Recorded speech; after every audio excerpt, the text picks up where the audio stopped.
What is up, everybody? It is me, Jamie Radiant Sporthead, your favorite Christian life coach, and we just got finished on the Humble Dad podcast. And as you can see, I am doing the free version of StreamYard because my internet is jacked up, and I don't see the point on paying StreamYard every month when I really can't use it until I get this internet situation fixed.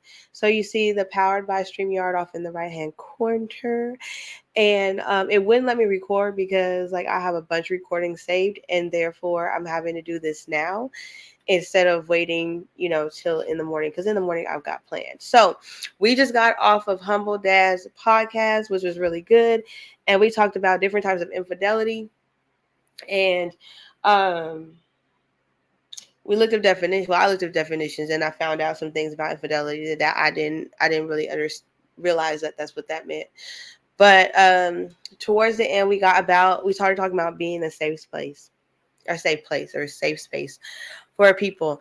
And so I was transparent, like, because I was trying to figure out if anybody knows what it's like to be a safe space for real, and are they prepared for that. And so but then Sir Hale said something that was really good, which was you can't be all things to somebody. You really can't. Like, they have to be able, like, they got to go somewhere else sometimes, because it can definitely get a bit overwhelming. And I think people, we got to define safe space, and what information does that include when we consider that person a safe place. Because, like, from what I can gather, which I didn't get to ask, which I'll have to ask him, with Lost, it sounded like it was like a safe place to let somebody know what they're doing wrong in the relationship or what grievances they have. That's not the problem.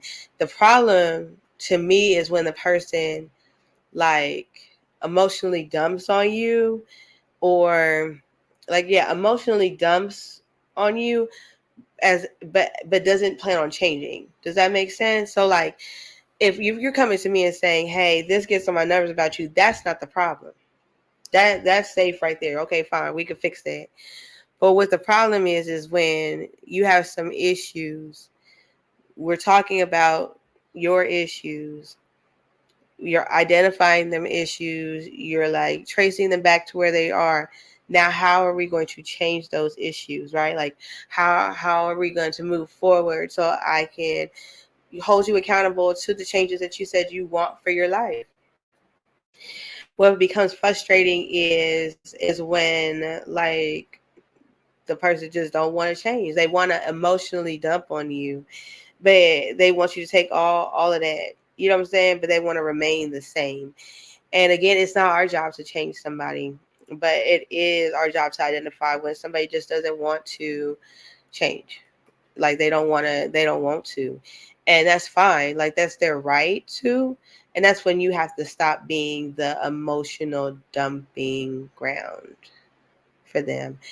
I think, like, what I've identified, and that's why I said I would rather be not the safe place no more. Like, I feel like there should be seasons for things. Sorry. I feel like sorry. I feel like in this season of my life, I'm not the safe place, like, to come to no more. I feel like, yeah, it's my season to be finding safe places. It's my season. And that's not for everybody, you know what I'm saying? But that's for me right now in this time. In this time for me, with the age I am in and the season I am in, you know, safe places I'm not it. You know what I'm saying? I'm just not it. I'm not it. Mm-mm. Mm-mm. What I liked, Sir Hale gave this beautiful, like, depiction of, like, a sink and a faucet, and I wanted to hop in there and say, just turn this to faucet off, like, just turn it off. I was like, turn that turn that spout off, honey. Okay. um and that's just how I feel. Like,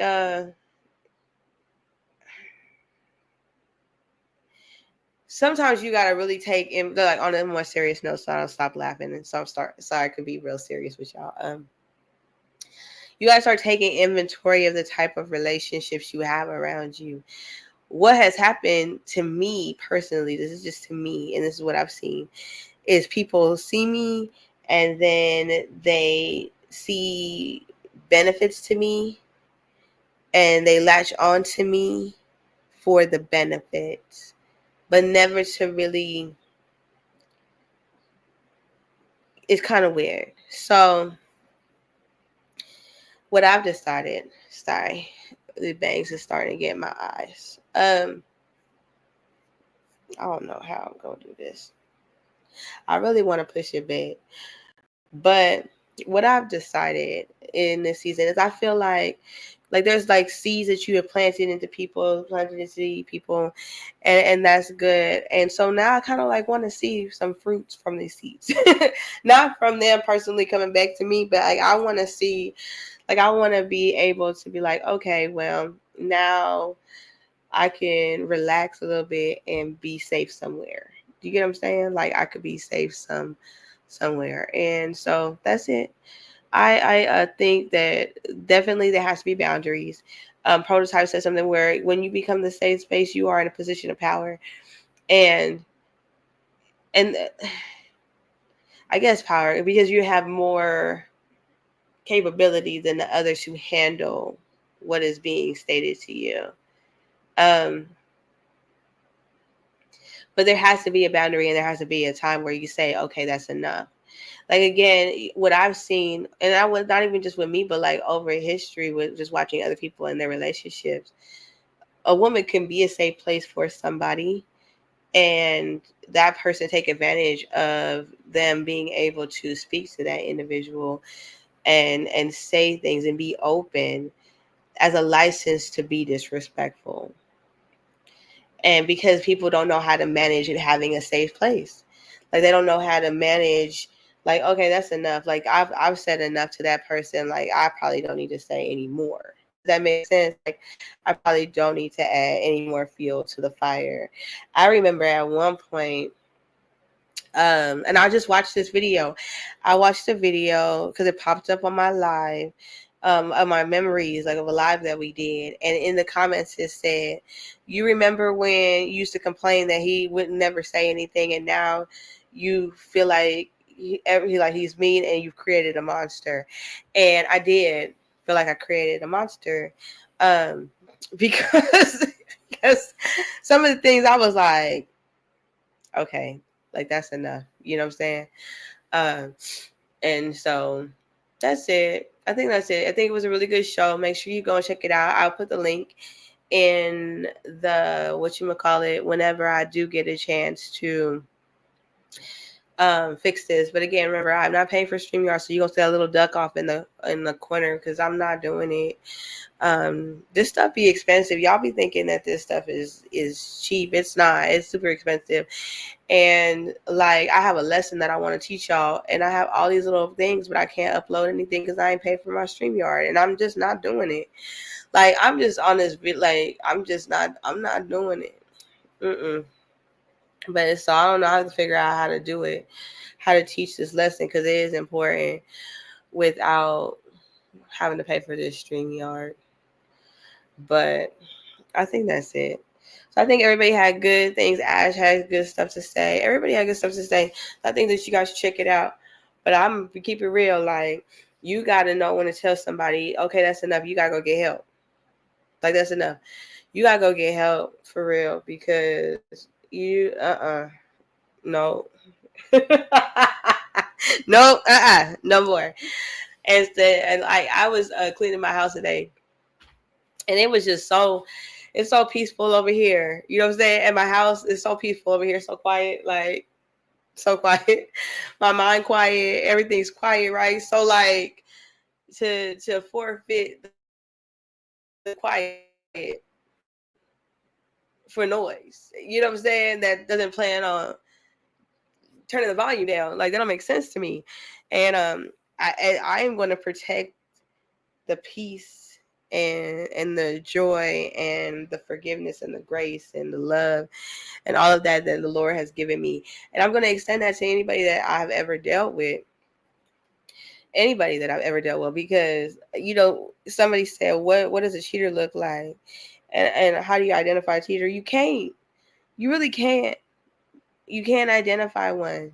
You can't, because I'm sure they look when in the Bible they looked at King David, they would have never thought he would cheat, or just even cheat with his best friend's wife, like the character of a king. You know what I'm saying? So you can't eye a cheater.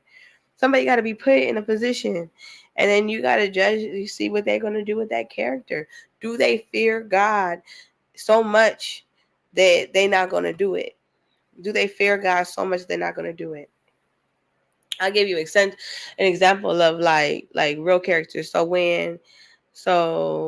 Whenever like a relationship ends for me, I don't go right into another relationship. I just don't, because there's times where you guys like go back and forth and stuff like that. And to me, when you bring somebody else in the middle of y'all's confusion, that's selfish. So I remember um situation ended, and this dude was like, "Oh, I heard you're single, blah blah," and I was like, "Yeah, but nah, I'm not ready to talk to nobody, because there's gonna be a time where I'm probably gonna go back." You know what I'm saying? Like, I'm keeping it real. Like, I probably might do something. I might just go back for a little bit, and I don't want to bring you into the back and forth until the back and forth is not back and forth and no more. And that's me identifying that I know I got a pattern, and I don't want to put you in that pattern. Now, does everybody do stuff like that? No, they don't do that. But my integrity was like, nah, I'm not gonna do that.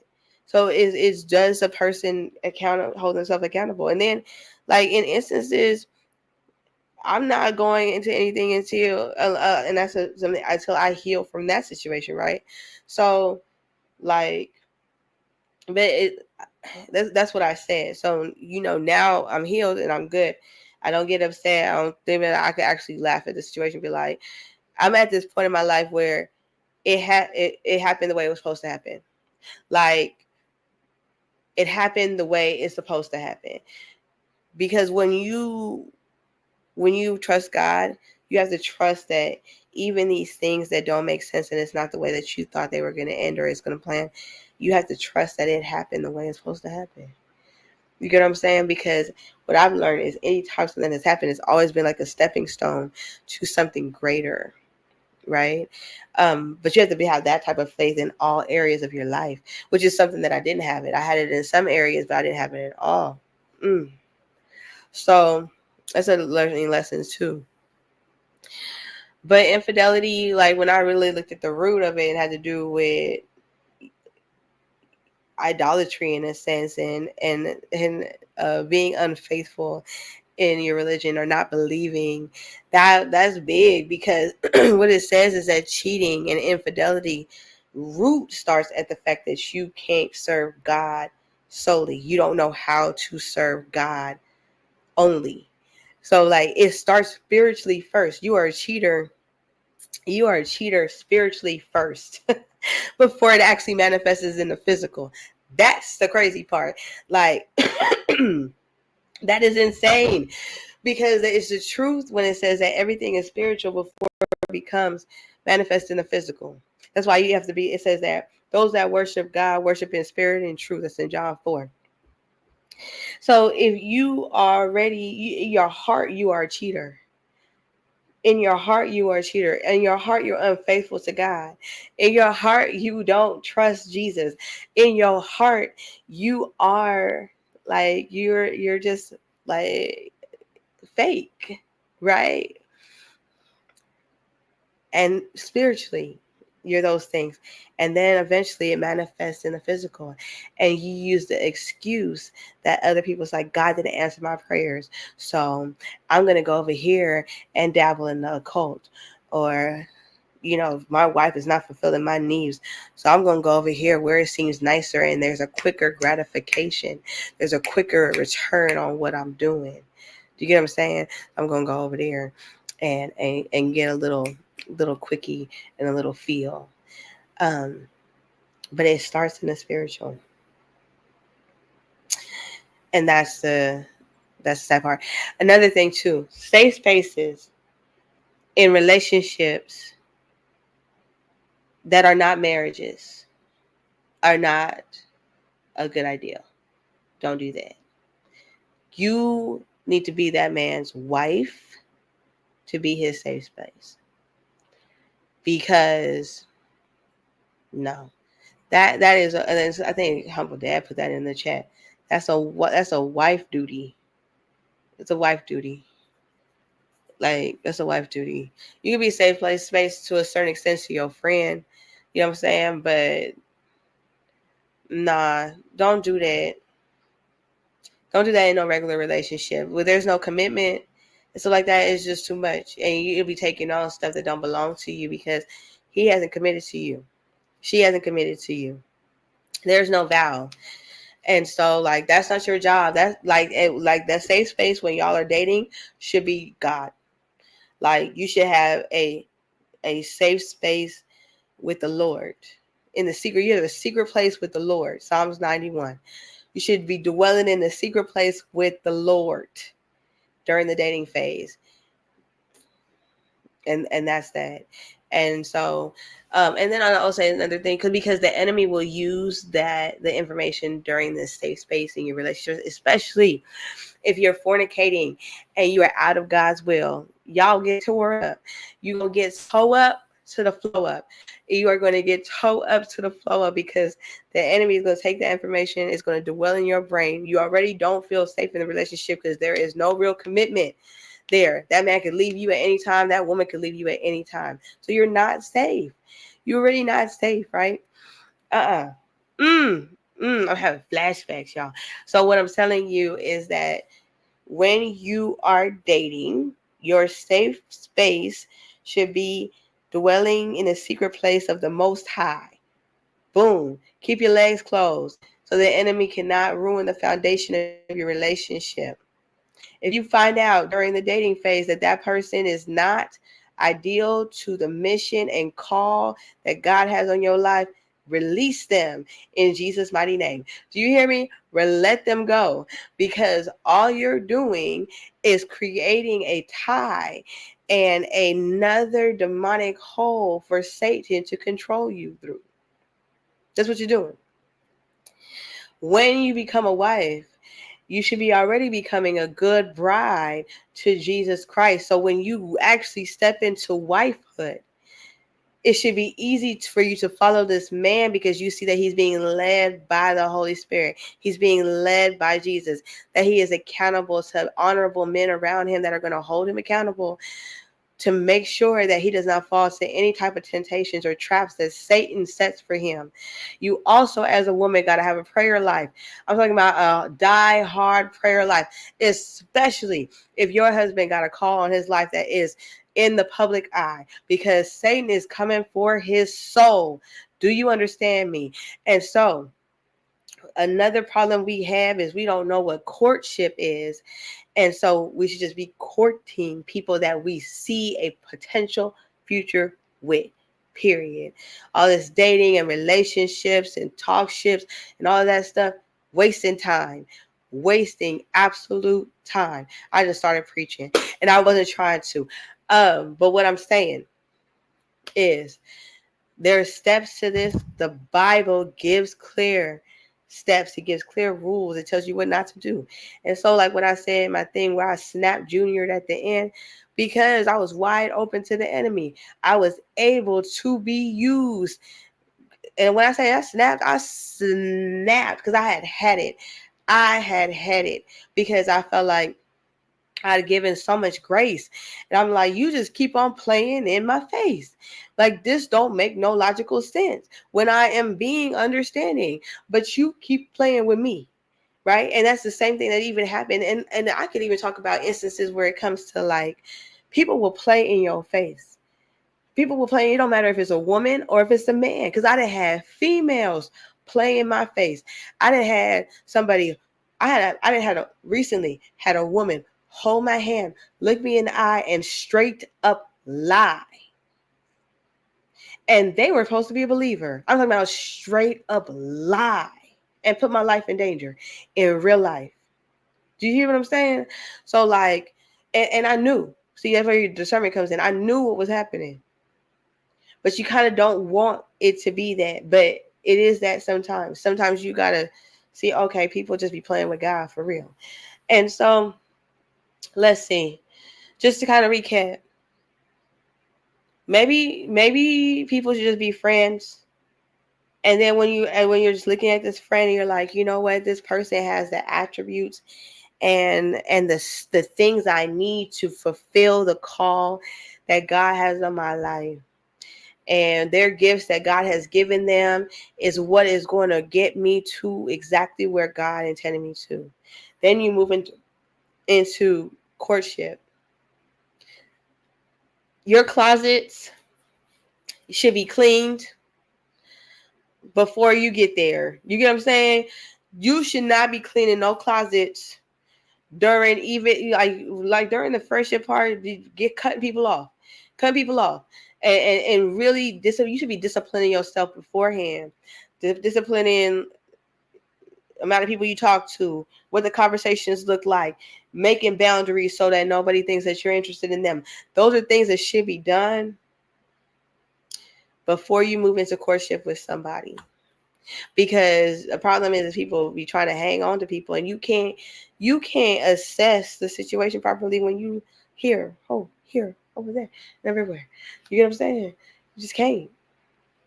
And so there, and then courtship, and then you said like, we're gonna get married. No sex.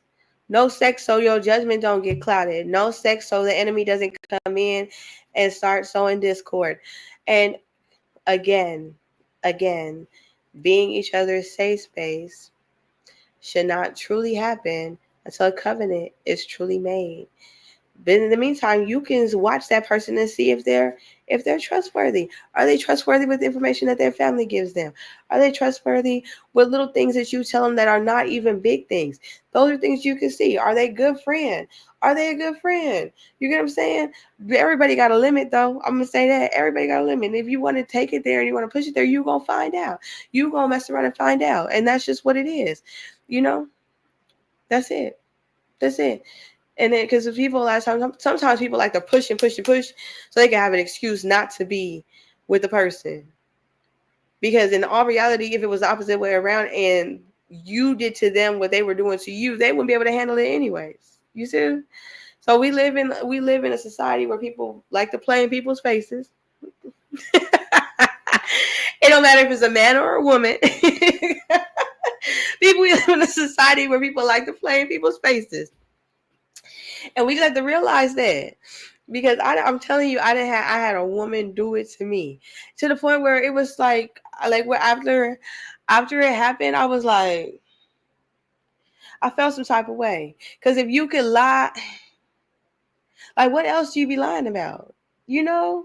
And that's why I said, I could see why men don't trust women sometimes, because she lied real good. Like, I'm talking about real good, you guys. It was so good. Like, I was like,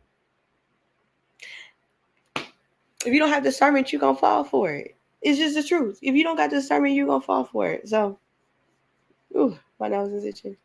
This was fun. I haven't done this in a long time, you guys. I haven't done a live in a long time. And I kind of miss it, but I'm not paying for it. I am not paying for the StreamYard. Nope, I'm not. I'm a real tight budget right now, and I'm okay with it. I'm okay with a lot of things right now. Tight budgets, quiet house. You know what I'm saying? Nobody's projects but mine. Like, I'm okay with a lot of things that have transpired in my life. Yeah. I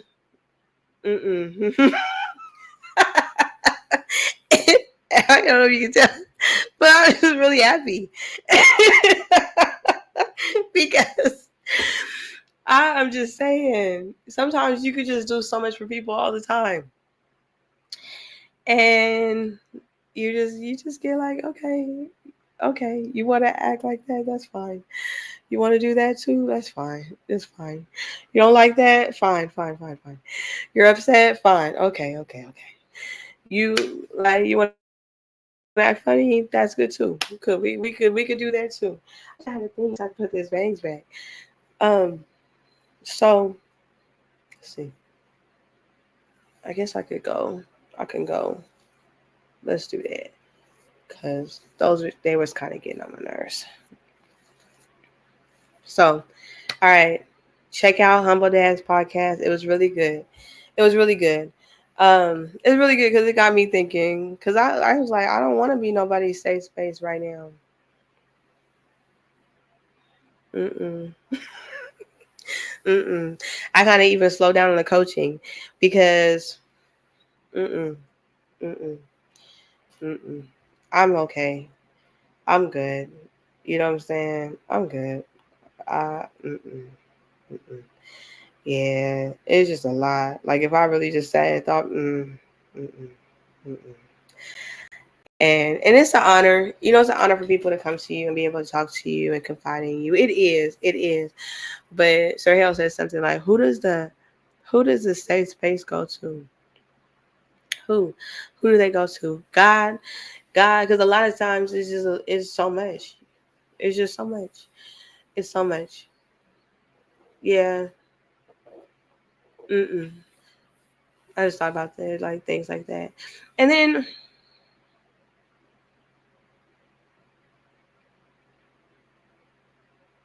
something I didn't have when I like did the safe space thing, I didn't have a good prayer life at all.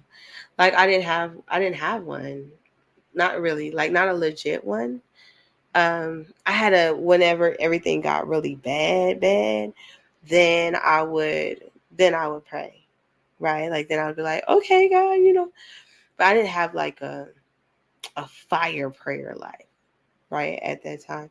So I think my thing to women is you have to have a fire prayer life. You got to have.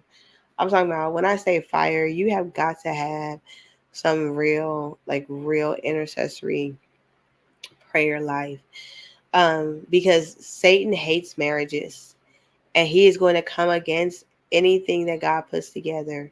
So you have to be able to guard your marriage, guard the relationship with prayer and fasting and things that we don't talk about in our community. That's why you see a lot of people say, oh, I left because of this. A lot of times when you have a real relationship with God, you have a significant other, this is real, and you pray, even God will reveal to you what's going on in their heart before they even tell you. Because the Bible says that the two flesh become one, right? And so, bone of my bone, flesh of my flesh, there's a communication. There is really like a real coming together. So you have to have a prayer life. Because I will say that even in certain situations, I knew something was wrong before they even said it. And that's without really having God in the midst of it the way it should have been, being out of order, being in fornication. So if that could happen with that, imagine what could actually happen in a real situation, properly done, firm foundation, with like real prayer life though, with a real relationship with God. Because I I said this in one of my and in which you got to see my video, my testimony video is like I even said like how could I expect this person to be something to me that I wasn't being to God. Like all I was getting, what God was allowing to happen was for me to see or experience what I was doing to him through this individual. So this relationship literally was a reflection of how I was treating God. So remember I told you I only prayed to God when something went wrong, right? Like I was emotionally dumping on God, not coming in to God in his presence just to say thank you, just to like just to have time with him, just to say, hey God, I just want to spend some time with you. I just want to pray. I want to read your word. I don't want nothing. I just want to be with you. I wasn't doing that. I would just show up when I needed him, or like when I need to emotionally unload on the Lord, like, hey, Lord, look, all this stuff is going wrong. I need this. You see what I'm saying? So, like, I got a glimpse of what I was doing wrong in my relationship with the Lord in the relationship that I was in. It's pretty dope because you gotta look at it like that. That's why I had to look at it. He was like, I'm just showing you what you was doing to me. I was just showing you what you was doing to me. And I was grieving, like I was being grieved. Like I was like, oh my God. That's how I was grieving the Holy Spirit. That's how I was grieving God. That's how I was grieving Jesus. Do you get what I'm saying? Like, but that's because, I do take the time to reflect on all kinds of things. But yeah, this was good. It was good. Now I'm about to go to bed, I think. Nah, I got something to do. But I enjoyed it. Again, don't judge me because I'm not paying for StreamYard. Y'all gonna get this free for a good minute. And I might have to do the teaching live. I might have to just do it live. But I got these nice little things that I made, you guys, and I really wanted to look professional. Like I really wanted to be pretty. I don't know. Let me pray about it. Let me think about it. Okay. All right. I gotta go. I got some stuff to do. So I hope everybody got something out of me, just going back and talking crazy. But there is, the world tripped me out. They don't like God at all. You know what I'm saying? But they want to have godly institutions. That's why stuff be done wrong, and we just do it wrong. We mess it up, and we make it difficult because we want godly things without having God. You want marriage, but God made marriage. So like, you want to get to the point of marriage, but you ain't even read the Bible to see how everybody else got their spouses, or what happened, or what proper protocols to do. How do you want a godly institution, but you don't want the creator, the person that created it? That's the world we live in, though. I realized that we want everything that's convenient to us about God, but we don't really want Him. They don't really want Him. Like, we got churches around where I live right here having the LGBTQ plus people just in the church. Do you know that the Holy Spirit is not there? He's not there. He's not there. Churches that the pastor is committing adultery and all that, he's not there. He's not there. He probably left a long time ago because there's no conviction, no correction. So I just wish the world would just stop wanting godly stuff and just not, and not wanting God. Like, you want godly stuff, but you don't want God, like the real God, like the God of Abraham, Isaac, and Jacob. That God, the true and living God, that I am. Y'all want the things that He made, but you don't want Him. Make that make sense, but you can't. You can't make it make sense because really you're selfish, you're greedy, and we just those type of people. That's what we do. That's what stiff-necked. That's why God get angry. Like, He gives so much grace. You know what I thought about when I blew up? I thought about how God be like giving us all this grace. We just been unloading God. We ungrateful. We just do all kinds of stuff. And then one day God like, I'm just about to burn this whole thing up. And He turns his back like fire and brimstone. or He'd be like, all these people is nasty. All of these people is nasty. They so wicked. We only got 8 people here that can survive. That's not tainted. Get on the boat. I'm about to flood this whole thing. Because what people don't talk about is the years of abuse that we'll be abusing God. The years of abuse that He endures. The years of grace that God gives us. We be just abusing the Lord. And we don't even see it. We be abusing Him for years, taking Him for granted for years. It says that He's long suffering. But it didn't say that He don't get angry. But when God gets angry, He gets angry like there's no coming back. So when He says judgment, I think there's a couple of instances where He be like, but then there's like a repentant, and He'd be like, okay, I'll let you live for a little bit longer. But when it came to like Sodom and Gomorrah, Abraham begged for certain people. Is there 10, Lord? Is it 30, Lord? Is there, like he was just like, oh, you telling me all of them is messed up? Yeah. Because sin spreads so easy. You know what I'm saying? It says evil communications corrupt good morals. It says evil communications corrupt good morals. It don't say that good morals will corrupt bad people. It doesn't say that. It says that it also says that it will be so bad in the last days that he's gonna have to shorten the time span because it will contaminate or mess up the very elect. That's how strong evil is. Not saying that it's stronger than God, but just saying how weak we are to the pleasures of this world. That's what it is. It's how weak we are to pleasures of this world, and then how much of a non-relationship we have with the Lord that we can't fight these things that come towards us. So that's what I thought about when I had like finally was like, I was like, I felt like, I was long suffering. I was I was long suffering, and what happened was and what happened was, so yeah, I just be laughing because you know I think we good now. We good. We good. Everybody good. We good. We good. So, everybody have a good day. I don't know if anybody's on here. I appreciate anybody that watched. Like, share, subscribe. Remember, check out the original thing. The link will be in the description.